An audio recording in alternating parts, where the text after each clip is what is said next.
सोने के गहने खरीदने के वक्त जल्दबाजी करना आपकी जेब पर भारी पड़ सकता है। और अगर आप इस त्योहार के मौके पे सोने का गहना खरीदने का अगर विचार कर रहे हैं तो ये वीडियो आपके लिए काफी सहायक सिद्ध होने वाली है दोस्तों, क्योंकि इस वीडियो में मैं 5 ऐसे पॉइंट के बारे में बात कर रही हूं जो जानना आपके लिए बेहद जरूरी है।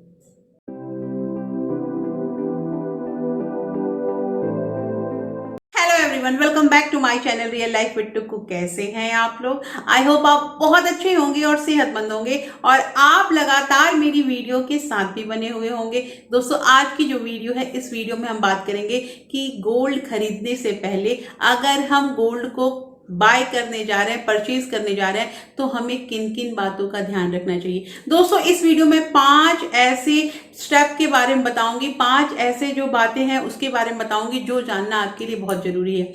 और ये वीडियो जो है ये बहुत सहायक सिद्ध होने वाली है। इससे पहले भी मैंने 2 वीडियो जो है वो गोल्ड से रिलेटेड वीडियो अपलोड कर रखा है, जिसमें एक तो मैंने बताया है कि कितने टाइप्स ऑफ गोल्ड होते हैं और दूसरे में मैंने बताया है कि 22 कैरेट का जो सोना होता है जिसपे हमारा ऑर्नामेंट तैयार होता है उसका रेट, मतलब कि मान लीजिए 4 ग्राम या 5 ग्राम हम सोने का कोई भी ऑर्नामेंट्स लेते हैं, खरीदते हैं, तो उसका रेट हम कैसे कैलकुलेट कर सकते हैं विथ मेकिंग चार्ज और विथ जीएसटी। ये पूरा डिटेल वीडियो मैंने ऑलरेडी अपलोड कर रखा है, लिंक मैं डिस्क्रिप्शन में दे दूंगी। दोस्तों, उस वीडियो को जरूर देखिएगा क्योंकि उस वीडियो से आपको पूरी तरह से अंदाजा हो जाएगा कि सोने का रेट जो है वो हम कैसे कैलकुलेट करते हैं। बहरहाल इस वीडियो में हम बात करेंगे, सबसे पहले मैं कुछ आपको पॉइंट बता दूं कि जो शुद्ध सोना होता है वो 24 कैरेट का होता है, मतलब उसमें 99.9% जो होता है वो प्योर गोल्ड होता है। और प्योर गोल्ड में हमारा ऑर्नामेंट्स तैयार नहीं होता है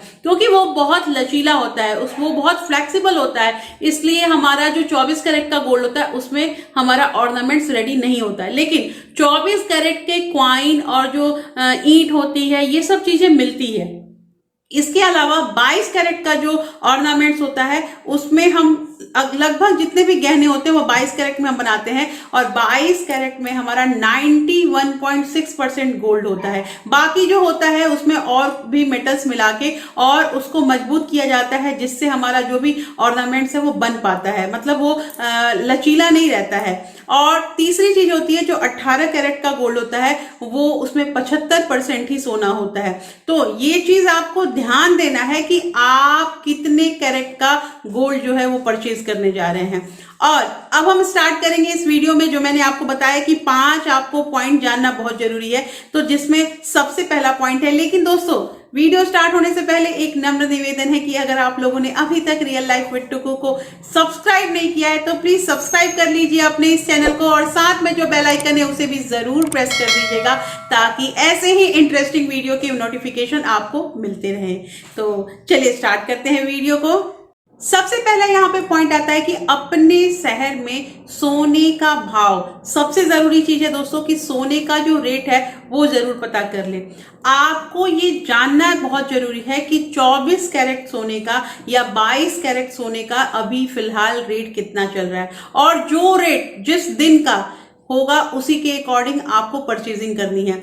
इसको अगर आपको जानना है तो आप इंटरनेट के थ्रू गूगल पे भी आप गोल्ड रेट टुडे करके डालिएगा तो आपको क्लियर हो जाएगा। उसके अलावा आपको स्पेसिफिक आपके शहर में, जैसे मान लीजिए कि कोई अलग अलग जैसे स्टेट में रहते हैं तो हर स्टेट में जो सोना का रेट होता है वो बिल्कुल इक्वल नहीं होता है, थोड़ा बहुत फ्लक्चुएट करता है। इसलिए आप अपना स्पेसिफिक जो भी रीजन में आप रह रहे हैं वो अगर आप इंटरनेट पे डालते हैं तो आपको पूरा से उसका रेट पता चल जाता है। तो सबसे जरूरी चीज है कि जिस दिन आप गोल्ड परचेज करने जाएं उस दिन सोने का रेट जरूर जान लें। सेकंड यहाँ पे पॉइंट आता है कि कैरेट जांच लें। दोस्तों, बहुत बार ऐसा होता है कि जो सोनार होते हैं वो हमें देते हैं 22 कैरेट या 18 कैरेट का सोना और हमसे पैसे ले लेते हैं 24 कैरेट का। ये अक्सर ऐसा होता है, इसलिए सोने की खरीदारी में धोखाधड़ी बहुत ज्यादा होती है। इसके लिए करना ये होगा कि आपको, ये मैंने क्लियर पहले ही बता दिया कि जो 22 कैरेट का गोल्ड होता है उसमें 91.6 ही सोना होता है, बाकी जो होता है उसमें जिंक या चांदी या कॉपर ये कुछ अन्य धातु मिला के उस ऑर्नामेंट्स को तैयार किया जाता है। तो करना आपको ये है कि मान लीजिए एक एग्जांपल मैं आपको बताती हूं कि अगर आपका 24 कैरेट सोना का अगर रेट 50,000 चल रहा है और आप 22 कैरेट गोल्ड ले रहे हैं, तो आप कैसे पता करेंगे कि कितना रेट चल रहा है? मान लीजिए आपको अगर ज्वेलर कुछ भी बता देता है और आप उसके अकॉर्डिंग आप परचेज कर लेते हैं, आप उसको पैसा दे देते हैं, तो वो तो कोई बहादुरी नहीं कहलाती है। बुद्धिमानी ये होती है कि हमें निकालना होगा कि फिलहाल अगर 50,000 रुपए 24 कैरेट में मिल रहा है, तो 22 कैरेट का जो गोल्ड रेट होगा वो क्या होगा। तो उसके लिए करना आपको ये होगा कि 50,000 बाय 24 इंटू 22, और जो आपका वैल्यू आएगा वो आप कैलकुलेटर या अपने मोबाइल में इजीली निकाल सकते हैं और उसके अकॉर्डिंग आप वहां पे नेगोशिएट कर सकते हैं सोनार को। इसके अलावा ऐसे ही आपको 18 कैरेट का भी करना है कि अगर 50,000 24 कैरेट का रेट है, तो 50,000 बाई 24 इंटू 18, ये करके आपको कैलकुलेट करना है। इस तरह से आपको पहले क्लियर करना होगा कि सोने का जो रेट है वो कैरेट के हिसाब से हम कितना पे कर रहे हैं। तीसरी चीज जो बहुत इंपॉर्टेंट है दोस्तों, कि हॉलमार्क ज्वेलरी ही खरीदें। दोस्तों, एक जमाना था जब हॉलमार्क का बिल्कुल वैल्यू नहीं था, जब हम काफी छोटे थे और हमारी जो मदर थी वो जाके आस पड़ोस में जो भी सोनार होते थे उससे परचेज कर लेती थी सोना, और वो सोना आज भी हमारे पास है। बेशक वो सोना जो है उसका रेट अभी भी वैसे ही है, क्योंकि उस समय ईमानदारी बहुत ज्यादा होती थी। लेकिन दोस्तों, अब आप अगर सोना खरीदने जा रहे हैं तो आप हॉलमार्क ज्वेलरी ही खरीदें।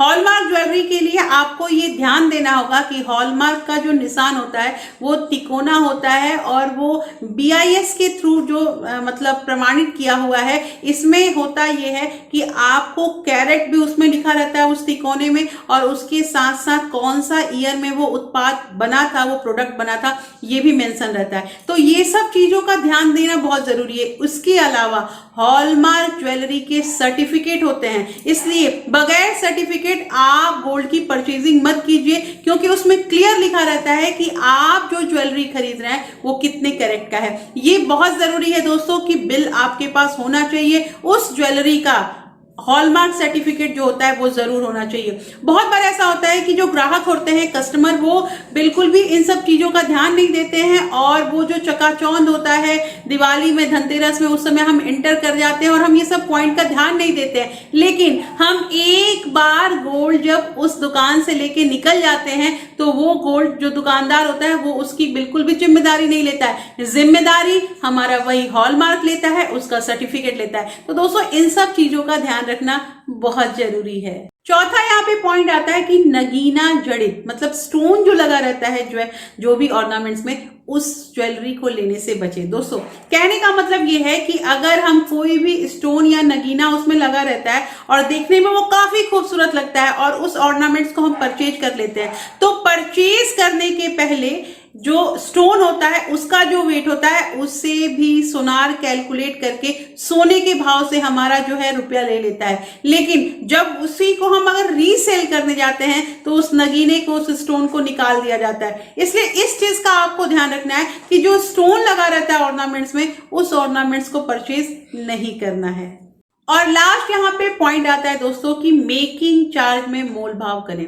दोस्तों, अक्सर ऐसा होता है कि जो सोने का रेट बता दिया गया है उस पे तो बिल्कुल भी नेगोशिएट नहीं कर सकते हैं, लेकिन उसके साथ हमें GST और मेकिंग चार्ज भी पे करना होता है। तो हम मेकिंग चार्ज को नेगोशिएट कर सकते हैं और हम दुकानदार से बात कर सकते हैं।